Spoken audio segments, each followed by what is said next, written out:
Hello, social work faculty. This video goes over the step-by-step process on how to use this course in Canvas. Let's start with the home page of this course. As you can see, there's a tree on the left-hand side. Now, keep in mind your tree will not be the same tree that your students will see. If you want to see the student's version of your course in Canvas, you'll click on the button in the top right corner labeled Student View. You'll know you're in Student View because your screen will now have a fuchsia purple border right down here, and it will say in the bottom left corner, you're currently logged into Student View. In order to get out of Student View, you'll click on the button in the far bottom right corner labeled Leave Student View. Back to the tree, the meat of the course is going to be under Modules, so let's click on that. Under Modules, you'll see all of the course content. This first portion of the course is for you, the instructor, so it should not be published for Student View. As you can see, it's grayed out right here. Instructions for use is there to educate you as the instructor on how to use Canvas. Additionally, I have included some tips and tricks to get you ready prior to the semester starting on how to keep students engaged with an online course and how to keep you present throughout the semester. There's also going to be a checklist that you can use to ensure you have everything you need before the semester starts. Moving on to the next section, important course information. This section is for the students to get them ready for the semester and understand the expectations. You can tell that this section is published because it is green.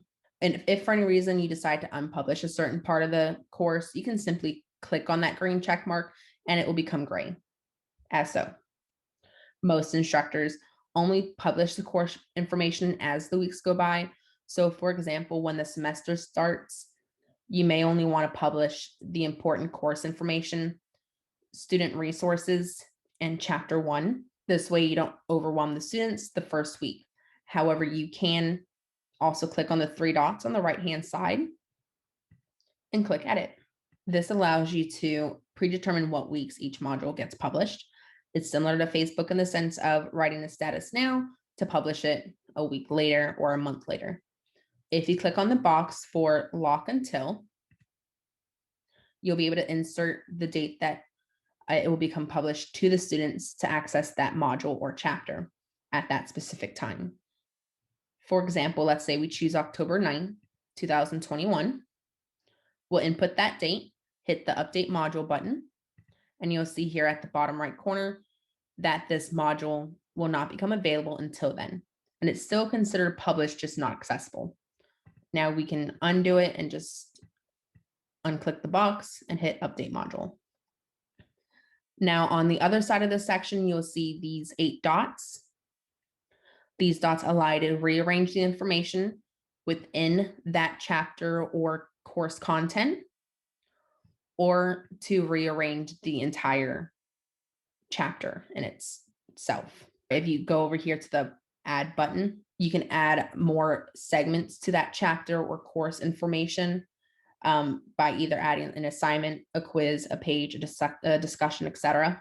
And you can also choose to indent that information as well. Now, if you forget to indent, you can just come back over here and hit the increase indent button under the 3 dots. These dots are basically an edit bar for you. You can indent certain tabs, edit section names, and so on. Modules are next. This is the course content for the actual information. For this specific course, there are 15 chapters, so I created 15 modules. However, some semesters you may have more chapters or modules than weeks, or vice versa. In that case, you can choose to unpublish certain chapters or have 2 chapters in 1 week. And like I mentioned earlier, you can rearrange the information to accommodate your own schedule. For example, you can bring chapter 15 up to chapter 6 to teach those 2 lessons in the same week. Also, you don't have to call them chapters, you can label them modules. So again, if you wanted to rearrange chapters, you would just simply drag it until you are satisfied with the course content. Each chapter or module has the same outline, but you can make any necessary edits to make it your own by clicking on the edit button. So let's go into the introduction for chapter 1. As you can see here, we provided a guideline to help you with a brief narrative to help you write your introduction. You would simply hit the edit button over here and make any necessary edits. Once complete, you will hit the save button down here. Now, please always make sure to double check your information, that we delete any brackets, anything highlighted, or anything bolded. To get to the next section of chapter 1, you'll come over here in the bottom right corner and hit next. And if you wanted to go back, you would hit previous. For the second part of this chapter, students will find the chapter reading information.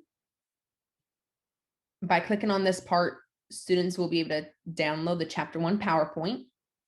Again, this section is here. This section here is something that you will edit to make it your own for this chapter. An outline has been provided to give you some guidance. Please, again, delete all sections and brackets before publishing the course for the semester. Part 3 of this chapter is the assignment overview. So again, we're going to hit next. There are 3 different assignment options for each chapter: a discussion, a quiz, and a reflection assignment. This yellow section informs you that you only need to do 2 of the 3 assignments for this chapter. Again, the choice is yours, but make sure to delete the yellow section before publishing this content to the students.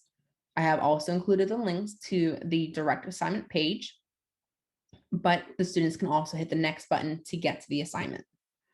If you choose to do the quiz and the discussion for this chapter, all you have to do is delete the reflection assignment information and unpublish that page back on the module page. If you want to do something different from these assignments, you can choose to delete all of this, unpublish the assignment pages, and write up your own assignment for that week. For example, you can choose to have a Zoom meeting, and if the students show up for the meeting, you can give them 100 for that assignment. If students cannot make the meeting or choose not to participate, you can have them complete one of the assignments, or you can record the meeting and have them write a paper based off the discussion taking place during the meeting.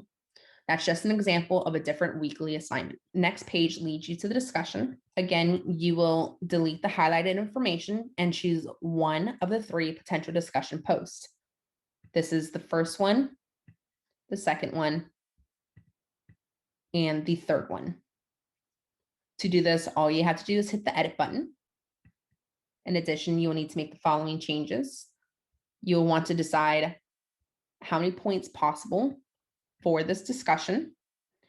Click the box to make sure that this discussion does get graded, and due dates. For students who need more time to complete assignments, you can individually add their names in this section to give them specific due dates compared to the rest of the class. Once you're finished editing, just hit the save button. Next page is the quiz, and every quiz has 25 multiple choice questions. When you hit the edit button, you can choose to add a time limit, a due date down here below again. And again, if you have students who need more time, again, just add their names and their specific dates. And you can also have other options to show one question at a time, or if they could have multiple attempts, and if they could see the correct answers after they have submitted the quizzes or after the quiz has been done for the week. Once you have made your changes, hit the save button. After the quiz page is the reflection assignment page, and there are 5 questions or statements that the students can choose to answer to complete the reflection assignment. This page is pretty straightforward since you will be doing the same thing for every module and chapter for discussion, quiz, and assignment. You'll again want to determine how many points, how they can upload their assignments, how many, if they have unlimited attempts to upload or a certain amount of attempts. If you want it to be reviewed for plagiarism with Turnitin, if you want peer reviews on these assignments, and again, the due dates. And if students need more time, add their names and their specific due dates. Once you have decided what you wanted to do for that assignment for that chapter, hit the save button. The last page for the chapter is the summary page, and you'll just write a summary of that chapter or module. Again, an outline has been provided to help guide you with what to write, but please don't forget to delete the bolded part before saving your changes. Now, at the bottom of the modules page, you'll see an accessibility statement. Please do not delete this or unpublish it. This needs to stay visible for the students throughout the semester. Now that you have a better understanding of how to use Canvas, please reach out to Access if you have any questions or concerns. Have a great semester.